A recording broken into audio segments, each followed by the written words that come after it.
Hello, folks. This is Sam, and you are watching Sam's Wisdom. You've lived through wars, recessions, heartbreak, and Monday mornings. You've earned your stripes. So why on earth should your retirement feel like a punishment? You should be kicking your feet up like royalty, not pinching pennies and worrying if the heater bill's going to eat up your grocery money. Let's be real. Money isn't everything, but it sure does decide the size of your freedom. The roof over your head, the comfort in your bones, the help you get when your knees start groaning more than you do.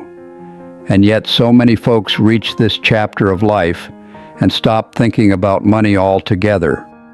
Maybe it's too overwhelming. Maybe it's shame. Maybe it's just plain old fatigue. But here's the truth. The decisions you make now will shape the years ahead. And trust me, you don't want to look back saying, "I wish I'd done it differently." So today, let's talk about 5 common money mistakes seniors make, and more importantly, how to dodge them before they mess with your peace of mind. Stick with me. This one might save you more than just a few bucks. Mistake number 1. Not saving enough. Now this one hurts because it's not always anyone's fault. Life's expensive. You do what you can when you can. But most folks I know get to retirement and say, "I should have put away more." Whether it was medical bills, kids' tuition, or just making ends meet, it's easy to put saving on the back burner. Problem is, once you're in your 60s or 70s, you can't always just earn your way out of it. And with prices climbing like they've got rocket boosters, even a simple life costs more than it used to. I was talking to a neighbor recently. He's 72 and still working part-time because, in his words, "My savings retired before I did." If that's you, don't beat yourself up. But don't stick your head in the sand either. Even trimming a few small things, a subscription you forgot about, eating out one less time a week, can give you a bit of breathing room. You'd be surprised what that peace of mind is worth. Mistake number 2, avoiding the stock market. The stock market. Just saying the words makes some folks tighten their grip on their checkbook. I know it feels risky, especially if you've been burned once or twice. But you know what's riskier? Leaving all your money sitting still while everything around it gets more expensive. There's this idea that the market is only for young people or folks who know what the heck a mutual fund is. But in reality, even a modest investment, spread out smartly, can make a real difference over time. I've known people who never touched stocks until their 60s, and now in their 70s, they're thanking themselves. I'm not saying throw your life savings at some flashy app, but maybe don't keep it all under the mattress either. Talk to someone who knows what they're doing, someone who doesn't also sell vacuum cleaners on the side, and just ask questions. You don't have to be an expert, you just have to be open to learning. That's what keeps your wallet and your brain young. Mistake number 3. Claiming Social Security too early. Now this one's tricky because I get why folks do it. You hit 62 and that check is right there. You've worked hard and it feels like it's finally time to collect what's yours. But a lot of people don't realize that by jumping in too early, they're leaving money on the table. Money they might really wish they had 10 years down the line. The longer you wait, up to age 70, the bigger that check gets. We're talking 24% more per month just for waiting. That's not pocket change. That's the difference between barely getting by and breathing room. But the problem is, most folks don't plan for that. They say, "I need the money now," or "Who knows how long I'll live?" And I understand that. None of us have a crystal ball.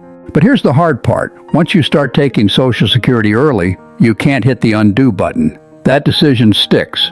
I had a friend, Clara, who started collecting at 62, thinking she'd just stretch what she had. But now, 10 years later, she wishes she'd waited. Her health held up longer than she thought, and now she's scraping together dollars each month just to keep the lights on. If she could go back, she'd wait, every time. So if you're still on the fence, take a breath. Talk to someone who knows the ropes, run the numbers, and make sure you're not trading short-term relief for long-term strain. Mistake number 4, spoiling the kids and grandkids. Oh boy, now this one hits close to home. Because if there's one thing we seniors love doing, it's making sure the people we love are taken care of, even if it costs us more than we admit. Helping out with rent, covering that emergency for the 5th time, buying the newest gadgets for birthdays and holidays. It adds up. And you don't even notice it happening because it feels good. Until one day, your bank account is looking thin, and the grandkids are walking around with iPads that cost more than your monthly groceries. Look, I'm not saying don't be generous. Love is generous. But there's a difference between being thoughtful and becoming their personal ATM. You've got to take care of your own future too. I had a buddy, real kind-hearted guy, who used to say yes every time his grown kids asked for help. Tuition, car repairs, a down payment. He handed it out like candy. Now he's 75, renting a tiny apartment and wondering if his kids will help him when the time comes. There's no shame in setting limits. Sometimes the best gift we can give our children is a healthy example. One that says, I love you, but I'm also protecting what I've built.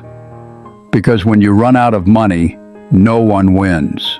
Mistake number 5, trusting the wrong advice. Now this one's a quiet thief. It doesn't come with alarms or warning bells. It usually comes with a smile and a sentence like, "You can trust me." I've seen it too many times. Folks following financial advice from a friend, a cousin, someone at the club, or even a sweet-talking agent who just seemed confident. And before they know it, their money's tied up in something they don't understand. Or worse, something they can't get back out of. I remember a fella named Mahesh, a soft-spoken, good-hearted man. He put a chunk of his retirement savings into something a neighbor swore was guaranteed to double. 6 months later, the company folded. Mahesh never saw that money again, not because he wasn't smart, but because he didn't ask questions. He trusted someone else to make his move for him. Here's the truth, plain and simple. No one should care more about your money than you do. It's perfectly fine to get help. In fact, I encourage it. A qualified financial advisor can make a world of difference. But even then, you have to know enough to ask the right questions. You've got to know enough to say, "Hold on, explain that again." Financial education isn't just for the young, it's for anyone who wants peace of mind. You don't have to become an expert, but you do need to understand the basics. What's a mutual fund? How does compound interest work? What are the risks? Because when you understand your money, you stop being afraid of it. And once that fear is gone, you're no longer a follower. You're in charge. So let's wrap this up with one more thought. A little bonus tip that doesn't get talked about enough. Don't mix money with guilt. I've seen so many people, especially older folks, make financial decisions out of guilt. Guilt about saying no. Guilt about putting themselves first. Guilt about past mistakes. But guilt is a terrible money manager. It'll have you dipping into savings when you shouldn't, co-signing loans you're not comfortable with, or avoiding tough conversations just to keep the peace. Taking care of yourself isn't selfish, it's responsible, it's wise, and it's necessary if you want to live with dignity and peace. You've spent decades taking care of others. You've earned the right to protect your future, your comfort, and your choices. And if you're feeling overwhelmed, breathe. You don't need to fix everything today. Start small, learn a little, ask a question, Write something down. Even one small step can start to shift your whole mindset. If this conversation gave you something to think about, I'd be honored if you'd subscribe to the channel. We're not here for hype, we're here for heart, for real talk, for wisdom that makes life feel a little more manageable, one story at a time. I'm Sam, and I want you to know something before you go. No matter your age, you're still allowed to grow.